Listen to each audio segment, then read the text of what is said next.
За юу яцгаанда дахиж уулзраа таатай байна. Энэ 7 хоногт бол ер нь нэлээд хутга шүүхтэй асуудалтай 7 хоног болж өнгөрлөө. За тэгээ энэ 7 хоногийн тайван мэдээ базараа үл авч үзцгээе.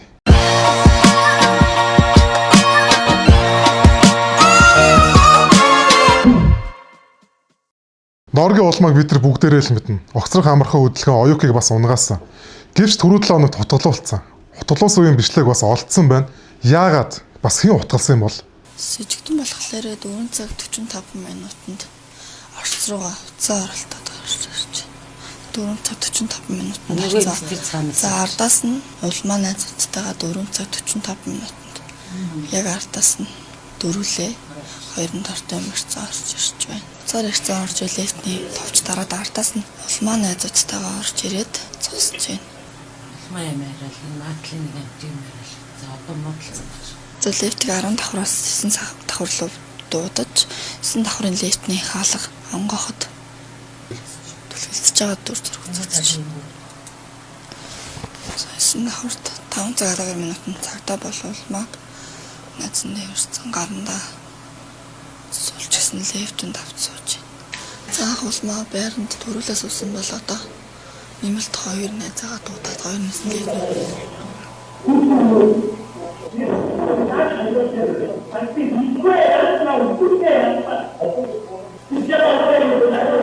Энэ хэрэг болохын өмнө ул маань найзынхаа төрсөн өдөрт утсан байсан. Төрсөн өдөр нь дуусаад ямар хэрэг болсныг сая бид бүгд харлаа. Тухайн төрсөн өдөрт хамт байсан найз нь ийм бичлэгийг өөрийн Instagram story-доо оруулсан байна.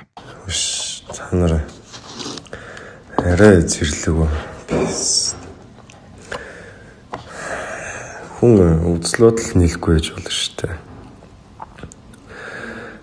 Би биэнд таалагдахгүй байж болно. Нэг тэрлээгээд бис. Нэгний утгална гэдэг чинь тий. Хүн штэ улс төрийн асуудал байгаа. Би биэндээ дургүй байж болно. Чигсал цуглаан хийсэн байж болно. Тэ. Нэгний утгална гэдэг нэр.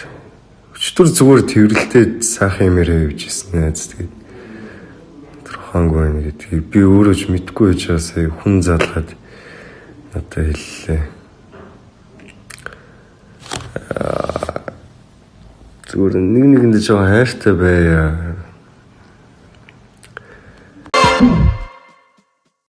Хар тамхи. Манай урлаг соёлынхаа манай үеийн залуучуудын ирээдүйд тэр чигт нь үгүй гэж. За заримийнх нь бүр амь насанд нь ч хүрч байна. Цагдаагийн байгууллага төр нийгмийнхэн үүнтэй тэмцээлэнийг сонсогдох юм. Гисэн ч тэр төр нийгмийн нэг хүн нь өөрсдөө хар тамхиа бариа явуулна гэвэл яах вэ? Баян зүрх дүүргийн онцгой байдлын хэлцээнд дарга пүрүүж авна. Чингэлтэй дүүргийн нутаг дэвсгэрт хар тамхи мансууруулах төрлийн бодис болох мөсийг бусдаас дамжуулан авч явахад нь цагдаагийн ерөнхий газрын хар тамхитай тэмцэх хэлцээ алба хаагчид саатуулжээ. Түүнийг уг хэрэгтэй холбогдуулан ажилласан чөлөөсөн суурь хариуцлагын асуудал одоогоор яригдаагүй байна. Тэрээр Монтерей хамтлагийн гишүүн байсан бөгөөд түүн хар тамхи мансууруулах бодистой холбоотой хэрэгт нэр холбогдож, улмаар эрүүл мэндийн их шалтгаанаар ажилласаа чөлөөлөгдөд удалгүй албандаа эргэн орж байжээ. Манай улсад мансууруулах юм сэтгцэд нөлөөт бодисын эргэлтэд хяналт тавих тухай хууль хэрэгждэг бөгөөд сүүлийн жилүүдэд хууль зөрчсөн үйлдэлд оноох ялж шийтгэлийг чангатгах, хяналтын байгууллагуудын уялдааг сайжруулах, хил дээрх шалгалтын ажиллагааг наривчлах талаар засгийн газар шийдвэр гаргасан. Энэ оны 7 сарын 30-ны өдөр цагдаагийн байгууллагаас Улаанбаатар хотод үйл ажиллагаа явуулдаг 12 савуу массажны газар, тайжиг үзүүлбэртээ 10 шөнийн цэнгэний газрын ажилчид болон дуудлагаар бие үнэлдэг гэх нийт 255 иргэнд хар тамхины тест тавь шалгахад 11 эмэгтэй мансууруулах бодис хэрэгэлсэн болохыг тогтоож зөрчлийн тухай хуулиар хариуцлага тооцож байжээ. Улмааг хутгалсан 11 сарын 11-ний өдөр цагдаагийн байгууллагт бас нэгэн олонний танилтай холбоотой дуудлага ирсэн. Тухайн дуудлага нь нөхөр намайг зодоод байна гэх дуудлага. 11 сарын 11 чавууг нь баярын өдөр, найзуудын өдөр шүү дээ. За энэ охин бол одоо 18 настай, өөрийн туяа гэдэг нэртэй манай данх асагчаар ингээд ажлын хичээгээд хурж ирсэн. За их чинь 2 цаг гарчаад ирмээ тэгвэл гарсан. Тэгээ би маникюртэй дөнгөж ингээл гараа тавиал за зөвхөн танихгүй хүнд одоо үлдээж байгаа юм чинь юу ч болоо илээ бас яаж байгаа илээ гэх хяналт тавиад гэрийнхэн камераар харсан чинь ийм байдалтай байж байгаа байхгүй. Үгүй ийм бозар булаан юм а буудал муудалтай ороо хий болдгүй юм. Хүүхдийнхэн тоглож нааддаг газар, хүүхдийнхээ иддэг, уудаг, тоглодог, унтдаг тэр газар нь яаж ингэж бузартаа байж чадчихна. Миний бол бүр шууд бие муудсан. Тэр дааштай өөрөө зүгээр суусангүүтэй өөрийнхөө фэйсбүүк дээр зөндөө тайлбар мэдээллүүдийг хийлээ. За тэр бүр өөрийнхөө амаар хүртэл ингээд дархны охтод намайг гэж ингээд хэлсэн байна. Тэр нь тэгээ одоо ер нь яг яа гэсэн үг юм бол тоо. Би дахин очиж очин гэсэн надад дахин л октод наваа шаах гэсэн октод зөндөө идэж би дахин очсон гэсэн дахин октод би шаалгуулдаг шүү. Би бүр цухтаад шүү. Цаа тэгээ эднэрт шаалгуулсан гэж ярианд ороод яах вэ? Бид нөө дахны октод моктодсэн бүр цухтаад шүү. Одоогор баг Монголын номер 1 лайв чин гэгдэг мөнх эрдэ ах мэдээж нь хэрэгс дутсангүй. Од эрдний эсрэг мөнх эрдэ. Эрднүүдийн лайв тулааныг ер нь бид хэсэгтэй үзхэндээ. Тэгээ төрийн цагдаад ямар ч байсан хүлээлгэж өглөө гэр оронд нь хүлээлгээрээ. Тэгээ ямар байр гэлээхэн дөө? Асран хамгаалах байр үлээ. Хамгаалах байр бүсэл гаргах юм. Хамгаалах байр бүсэл гаргуул гаргаж өгнө гинэ. Од эрдэнд хүчирхийлүүлсэн хөөхд зайлууд ингээд хоёр хүүхэдтэйгээ ирээд явлаа. Төрийн цагдаад хүлээлгэж өглөө. Аюулгүйдийн анхаараараа баярлалаа хань өнөрөө. Тэрээс эмэгтэй хүнд ир бариа гаргасан, атилсан, гатсан, хард амхинд донцсон, балаа хар гаж урсгал хөөсөн пезданер шиг битээ байгаарай заа. Өжигдөр бододоо гэртээ байгаа 18-тай охиныг оролдоод янхан бишгүүгийн шалгаж ийн гинэ. Охин болгоныг янхан болгоо шааж ийн нэг муу бацсан. Хард амиг чинь гатсан борц. Чиний ах чинь хард амиг татчихж байгаад малайс үгснэг бүх цагдаагийнхан хөл шүүгийнхэн мэдчихэж байгаа штэ. Цуснаас шинжилгээ авсан хард амигт цуснд нь байх хард амигны хэмжээ тэнгэрт тулцсан байсан гэсэн ойлгосноо.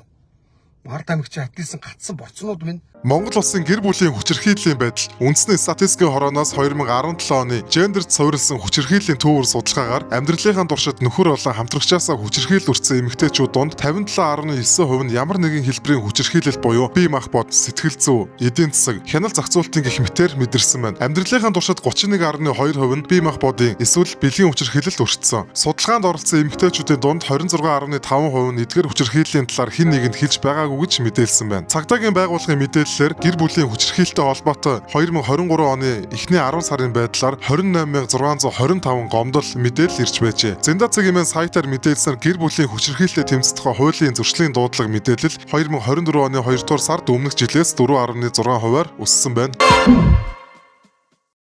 Монгол Ардын нам 31 дөрөв хурал дээр намынхаа шин даргыг сонглоо. Уг хурал дээр олонний танил гэгдэг. За та бид бүгдээ сайн мэддэг царайнууд зөндөөл харагдлаа. За бас зөндөөл хэл амыг дагуулхан дээ.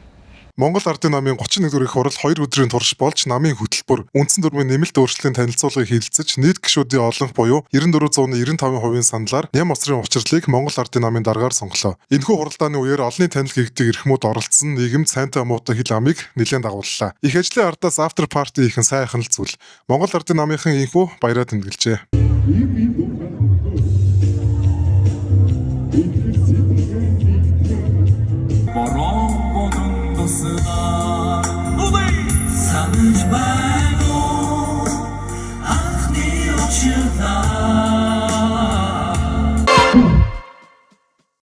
За өмнө бол ямар ч тааш төрийн ордноос Монголын одоо юм урлаг спортын ч юм уу тийм олонний танил хүмүүсийг таних уу гэж асууж ирсэн. Тэгээ энэ удаа ард иргэдээс улсын хурлын гишүүд сайдрыг таньж гин үү? Тэр хүмүүс одоо ард иргэдээ өдөр нь сайн хүн байна уу? Эсвэл муу хүн байна уу? Өнөөгийн улс төрийн байгаа байдал ер нь иргэдэд яг ямар санагдаж байна вэ гэдэг тийм асуулт хариултыг нэг явж үзье гэж бодож байна. Тэгээд эсвэл болох нөх тэг бонд үзцгээе. Сайн байна уу? Та нэг зураг таалал та болохоо хариулаад өгвөл. Тий, хүний зураг таалах юм. За таахгүй дээ. Гайгүй. За та энэ хүнийг таних уу? Тань нь учрал сайд. Нэ нот чи их хурлын нэг гишүүн л биш үү? Тэгээ та нэрийг мэдэх үү? Амар эсвэл болов. Учрал гээд сайд. Учрал гэ тийм гишүүн байдیں۔ Учрал гişүүн. Учрал лөө. Тань учрал. За учрал сайд ер нь таны хувь сайн үнэ үү муу үнэ үү? Би тэрийг одоо тодорхойлохгүй шүү дээ. Яг одоо ер нь Одоо зүгээр яг нь улс төрийн юу гэдэг нь сошиалор гэх юм уу бусад ингэ явж байгаа юм. Нэг цензурдах юм бол ядаж нөгөө хийж байгаа юм юу гэдэг нь 100 ажил хийх нэг гэрээс дэше хөвтэй нийгэм тусдам хийе явж байгаа гэж харж байна. Зүгээр мэдэхгүй байна. Тэгээ бусад одоо яг намын гишүүд яг гэж хариулах юм. Би бол хөөхөн төрийн аль багчлаар сайн мэдэхгүй. За мэдэхгүй юм да. Эдгээр ч ерөөсөн чааш наашаага дээр дороо оролцсон. Ерөөсөн мэдхээ байсан шүү дээ. Хинэн сайн, хинэн мууг бол ерөөсөн мэдхээ байсан шүү дээ. Тэ хэлж мэдэхгүй энэ. За стасан. Тийм мэдээлэл өгдөг да. Мэдэхгүй шүү дээ. за дахиад ганц хүнийг асууч. Энэ сайд байгаа. Цойжил сурын сайд. Тийм. Чажил сүрэн. Хийж байгаа ажлын нэр нь та эргөө нөөд өгнөл. Үгүй одоо тэгээд нөгөө нэг энэ үйлэл яах вэ гэдэг. Яг харагдтал. Тий одоогор бол тийм амар тасарч масраад яагаад байгаа юм Муу хүн л гэж боддоо шүү. За тэгвэл та энэ гишүүнийг таних уу? Лодо самбоо шүү дээ. Мэднэ. Нэр нь хэн гэдэг лээ? Юу л ямар ч улаанмалыг хөтөл. Тэ сэтгүүлч лодо сам. Лодо сам. За дараачих нь энэ үү? Тань За мэдгүй. Энэ л нөгөө нэг лайв видео мөнх эрдэнэ ахын төрсөн дүү. Доктор гişүн бас байгаа. Одоогийн ер нь бол ингээд улс төрийн байдал бол нэлээд тийм халуун хорцтмол байгаа. Ер нь ингээд өнөөгийн улс төрийн байдал ер нь таны хувьд ямар хөө санагдаж байгаа вэ гэдэг. Тэр талаас нэг яах гэсэн. Яриа авах гээд. Би ч өөрөөс тодорхой хэмжээний улс төрийн юм нэлийн сонирхон. Гэхдээ яг нам бос яг төрийн албагч болохоор улс төрийн гэхэд улс төр бүх намууд бүх одоо хөө хүмүүс юу гэдэг улс төр гэж хүмүүс хийж байгаа. Сайн муугаар бүгд хийж байгаа. Гэхдээ улс төр гэдэг чинь бүгд сайнаар л хийж аль болох таалагдсан төлөө бүгд улс төр хийж байгаа. Зүгээр яг өнөөдөр сөрөг хүчинч ихээр баригчж байна намууд бүгд л өөр ингэсэн үзэл бодлороо илүү их нөө эвлэлд нэгдэл тэгэл хамтраад явж байгаа л гэдэг. Намын гişүүд бол арай өөрөөр хариулна. Нэг хэсэг чинь нэг улс төр чиг ингээл бүгд сайн гэдэг нэг 5 жилийн дараа нөгөөтг шиг мөөхөн байдаг болдог. Дахиад нэг сайн гэж гарч ирж байгаа. Дахиад 5 жилийн дараа бас нэг үйл өдөртөл ингэ явж байгаа. Нөгөө бааваргоо нэг хэлсэн байсан нэг юун дээр нэвтрүүлэг дээр нөгөө гол имжлэг нь бол цаг хугацаа гэдэг. Гэхдээ нөгөө цаг хугацаа гэдэг сүлээгээд байхгүй. Товчлох ямар арга одоо сөүн байгаа нь тэрлэг олох бус төрийн номууд явсан дээр бол очиж байгаа шүү. Мэдгүй дөө. Ер нь бол иргэд төрдөө тэгэл айгу муул болсон юм санагдаж шүү. Юу одоо л тэгэл хэцүү байгаа л гэж бодож байна. Ер нь л дунд сэрэгтэй. Тийм сайнгүй ерөөсөн. За яг ус ямар дотор нь ороод үдсэн биш. Улгай янз бүрийн юм хийснийг ямар мэдхээр юм биш.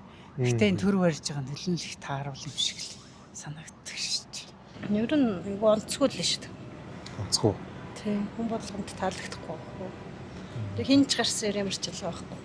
Ер нь бол ард иргэдтэй тэр шиглэлсэн ерөөсө бодлого хэрэгжүүлэхгүй шүү дээ. Татварын дарамт гэж юм. За сүүлд оюун эрдэнэ сайд огцронгуудаа нөгөө ерөнхий сайдаар зандан шатар дарга сонгогдсон шүү дээ. За тийм. Тэнгүү тэр хоёрын хувьд ер нь өөрөө чинь бодлоор аль нь илүү сайн хүн гэж бодож байна. Сайн ерөнхий сайд байж чадах гэдэг. Одоохондоо дүгнэлтэх Арай их чадахгүй бах. Тий, арай их тавах л гэж бодож байна. Сайн муу. Хувийн талаасаа тэгээд яг бусдад дарга талаас гэж байна. Сайн мэдгүй. Дүгнэлтэхэд арай их. Улам олон жил хийж байгаа юм хин зандан шатар чивэл хийчихэр л байх л та. Гэхдээ бас болтгүй юм байлгүй дээ тийм ээ. Улсууд бас сайн муу хэлээл ах юм. Би бол хэнийг бол гайг оюун эрднийг бол ер нь гайг л хөөхтөн гэсэн чинь тэгээд бас болохгүй л байсан юм байлгүй. Тэгээд энэ ардууд бас мэдчихэл байгаа юм билгүй дээ. За яруу гэсэн баярлаа. За яруу гэсэн баярлаа. Яруу гэсэн баярлаа. За яруу гэсэн баярлаа. За баярлаа. За одоо богинохон базаа ярианууд. Улсын арслан Батмагнын зодог шуудаг 76 сая төгрөгөөр зарагдсан байна. Үүн дээр хүмүүсийн зарим сэтгэл нь янз янз л байна. Эртээр үеэс Монгол бөхчүүд зодог шуудаг зардаг байсан юм уу? Гард Магна кинон дээр сандаг авраг далаа цэрэн зодог шуудгаа сайн барилаар игээд өгжсэн мэдтэй. Хүн гэхдээ өөрийнхөө ямиг яах нь хувь хүний сонголт штэ. Гэхдээ ийм зүйл дээр бол би ингээд яг юу хэлэх вэ сайн мэдэхгүй байна. Та бүхэн бас юу гэж бодож байна? Infinite гоо сайхны имлэгт өөг саруулах хагалгаанд орсон эмэгтэй нас барсан харамсалтай хэргийг хаавал дүүргийн цагдаагийн нэдвэр эхлээс шалгаж байна. Миний санджаар ийм хэрэг өмнө бас хэд удаа гарч ирсэн санагдаж байна. Ер нь хүн турыг ивэл дасад хөдлөн хийж турах нь хамгийн зөв сонголт байхаа. Тэгээ хүн альва хийх зүйлээ судалгаа болон эрсдлээ маш сайн бодож хийж байгаараа тэгээд энэ хэрэг бол тэг маш харамсалтай хэрэг байна. Монголын комедиан улс төрч инфлюенсер хөтлөгч Амаржин өөрийн Instagram хуудасныхаа сторийн дээр ээлж нэгэн супер дугаар айсуу хин гэдгийг таас ун пэршгэ авч өгнө гэдээ стори хийсэн байна. Хариуд нь хүмүүс ноён айзан юм уу гэд хариулж бичсэн байна лээ. Харин Амаржин хариуд нь юу гэж хүний их нэртэй явдаг өөрийнхөө авгаа дээр араар тавьдаг авгаа нь бүр намаа ганцаар байхад ирж исэн ярьцлага хийх юм бэ гэж хариу өгсөн байна. Одоо энэ яг юу гэсэн үг юм бол ноён айзан Амаржин хоёртой их нэртэй холбоотой асуудлуудаас өмнө ингээд гарч исэн та бүхэн ер нь санаж байна уу? NBA-ийн домогт тамирчин Стефен Кори Андре Армор брэндтэй насан туршийн гэрээ хийх байсан боловч гинт цуцлалаа. Стефен Кори ер нь Андре Армор брэндээс хэдэн долларын ашиг болсон юм бол за бусад бас ийм брэндтэй насан туршийн гэрээтэй ямар тамирчид байт юм бол Монгол өрөөр болсон гэж бодож үзвэл. Curry сайхан Spurs-тэй хийх тоглолтын өмнө Kobe Bryant-ийн бүзэг өмснөн шууган тарилаа. Шалтгаан нь NBA-гийн бүх цаг үеийн шилдэг мэрэгэн бууж Stephen Curry 13 жил хамт байсан Under Armour спорт хувцсны брэндээс зодог тайлжээ. Under Armour-ын аврагч гэгдэж байсан Curry энэ хугацаанд 300 гаруй сая доллар тус брэндээс цуглуулж цаашдаа насан туршийн гэрээг хийн гэгдэж байсан ч хоёр тал хин хинийхээ хүссэн үр дүнд хангалттай хүрч чадахгүй гэж үзсэн юм. Curry-гийн тал Nike-ийн LeBron Durant гэх мэт супер оддын адил өндөр үнэлгээтэй насан туршийн гэрээг хүссэн бол Under Armour санхүүгийн хувьд ийм хэмжээний гэрээг доктортой төлөх боломжгүй гэж үзжээ. Under Armour-ын зах зээл борлуулалтын хэмжээ Nike, Adidas зэрэг авраг брэндүүдтэй харьцуулахад хэдэн 10 дахин бага тул Carreg-ийн насан туршийн төлбөрийг бүрэн хэмжээнд баталгаажуулж өгөх нь компанид ноцтой хүндрэл дагуулах эрсдэлтэй гэж тооцсон байна. Ерөнхийдөө Under Armour Carreg алдах нь харамсалтай байсан ч түүний хүссэн төвшний нөхцөл ялангуяа lifetime contract-ийн санхүүгийн ачааллыг даахад бэлэн биш гэж дүгнжээ. Яг л Michael Jordan Nike-тай бүтээсэн Jordan брэндтэй адил Under Armour-ын өөрсдийн ирээдүйн Jordan болно гэж үзэн хамтран бүтээж байсан SC30 брэнд Carreg-ийн хамт чөлөөлөгдлөө. Тэдэнд Nike гэх мэт илүү том компаниуд хүссэн мөнгөнд дүнтэй саналыг нь тавихаар хүлээж байгаа болов. Сонирхуулахад насан туршийн гэрээ хийсэн цөөн сагсчид байдаг бөгөөд Nike компанитай домогт Michael Jordan, LeBron James, Kevin Durant нараа гэрээ хийсэн бол Reebok Allen Iverson-тай мөн л насан туршийн гэрээ хийсэн байдаг. Эдгээр тоглогчдоос Jordan-ы гэрэл зөвхөн өв залгамжлагдах хэмжээний бие даасан том гэрээ. Тэр өнөөдрийн хүртэл Nike-аас 2.5 орчим тэрбум долларыг аваад байна. Энийн цаашдаач үргэлжлэх бөгөөд тэр жил бүр Jordan брэндээс 200 сая долларын ашиг авдаг. Энэ нь түүнийг нас барсан ч гэр бүлд нь үргэлжлэн төлөгцөөр байх юм. Харин LeBron KD хэрвээ нас барсан тохиолдолд гэрээ хамтдаа дуусах эрсдэл байгаа юм а. Мэдээллийг бэлтгэсэн учраас их сурвалжийг комплекс. ChatGPT-д бид бүгд хайртай. ChatGPT ч биднэрт маш их хайртай. Харин бодит хүн ChatGPT-тэй гэрэлсэн гинэ. Энэ бол 32 настай жирийн офисын ажилтан Kano гэх Япон эмэгтэй. Тэр ChatGPT ашиглан үүсгэсэн хэмэл оюун ухаанд Klaus гэх нэртэй эрэгтэй дүр бүтээн романс үүсгэн гэрлэж байгаа юм.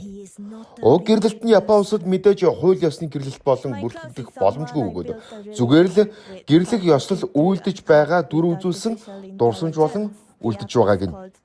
Kano хэлэхдээ Klaus-гийн хэмэл оюун нь бодит хүнээс илүү харилцахад амар, илүү сайхан мэдрэмжийг түнд өгдөг учраас дурлсан гэж байв. Klaus Kano хоёр өдөрт хэдэн зуун мессеж нэг нэгэндээ илгээдэг. Японд бодит хүн дижитал аппликейшн ашиглаж ганцаардлаа салах сэтгэл санаагаа дэмжих гэх мэт үзэгдлүүд ихээр ажиглагдах болсон нь эерэг тал байгаач хүнээс илүү хэмэл оюун ухаанд хэд ач холбогдол олноороо өгч байгаад Японы судлаач мэрэгжилтэнгүүд санаа зовниж байна. Мэдээллийг бэлтгэсэн учраас их сурвалжийг E-Times-аас авлаа. Бидний шинэ контент бидний тусаараа шууд энэ бидний шинэ контент базарын ньюс та бүхэнд 3 дахь дугаараа хүргэлээ. Дараа 7 хоногт уулзцгаая. Бид та бүхэнтэй хамтарч ажиллахад нээлттэй. Бид юу ч рекламдна. Баярлалаа.